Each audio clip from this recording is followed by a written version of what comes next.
नमस्कार मंडळी, आईच्या पाहुणचारमध्ये मी आपलं स्वागत करते. आज आपण वळवाटाच्या खिरी भाग 2 मध्ये रुखवतासाठी वळवाटाच्या खिरींचे 5 प्रकार पाहणार आहोत.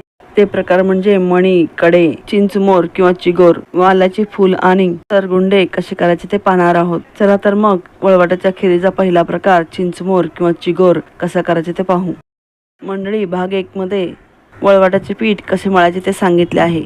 वळवाटाच्या पिठातील छोटीशी लोई तोडून त्याची हातावर तार करायची. आता ही तार मधोमध दुमडून मध्यभागी तिला हलकासा पीळ द्यायचा. एखाद्या उडणाऱ्या पक्षाप्रमाणे या वळवाटाचा आकार झाला आहे, म्हणून यास चिंचमोर किंवा चिगोर म्हणतात. मंडळी, रुखवतासाठी वळवाटाच्या खिरींचे 5 प्रकार भाग 1 ची लिंक डिस्क्रिप्शन बॉक्समध्ये दिली आहे. याप्रमाणे वळवाटाचा पहिला प्रकार चिंचमोर किंवा चिगोर पाहिला. आता वळवाटाचा दुसरा प्रकार सरगुंडे कसे करायचे ते पाहू. मंडळी, सुरगुंडे करण्यासाठी सर किंवा लाकडी काडी लागते. माझ्याकडे नसल्यामुळे तुम्हाला सुरगुंडे कसे करायचे हे दाखवण्यासाठी टूथपिकच्या काडीचा उपयोग केला आहे. मंडळी, डाव्या हातातील वळवाटाच्या पिठाची लांब तार करायची. ही तार टूथपिक भोवती नागबोडी आकारात गुंडाळायची. या पद्धतीने सुरगुंडे तयार करायचे. मंडळी, सुरगुंडे वाळल्यावर काढण्याची पद्धतही वेगळी आहे. सुरगुंडे हलकेसे वाळल्यावर टूथपिकला सुरुवातीला गुंडाळलेला सुरुवातीचा वळवाटाचा भाग हलकासा तोडायचा आणि टूथपिकला गुंडाळलेले सुरगुंडे अलगद बाहेर ओढून काढायचे. हे सुरगुंडे तयार झाले.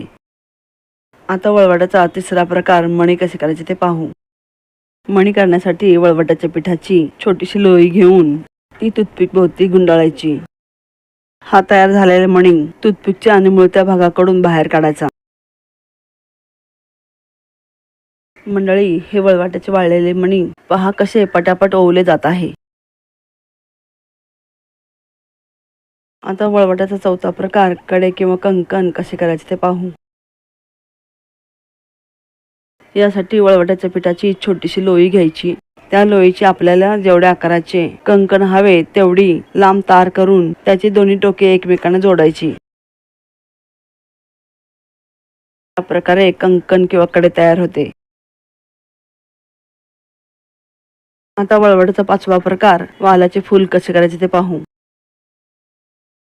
यासाठी वळवाटाच्या पिठाची छोटीशी लोई घ्यायची. त्याच्या हातावर छोटीशी चकती तयार करायची. चकती मधोमध दुमडून परत एकदा त्रिकोणी आकारात दुमडायची. आता या त्रिकोणाचा बंद भाग हाताच्या चिमटीत पकडून त्याला पीळ द्यायचा. या प्रकारे वालाचे फूल तयार होते. मंडळी, तुम्हाला ही रेसिपी आवडल्यास लाईक, शेअर, कमेंट आणि सबस्क्राईब करायला विसरू नका. धन्यवाद.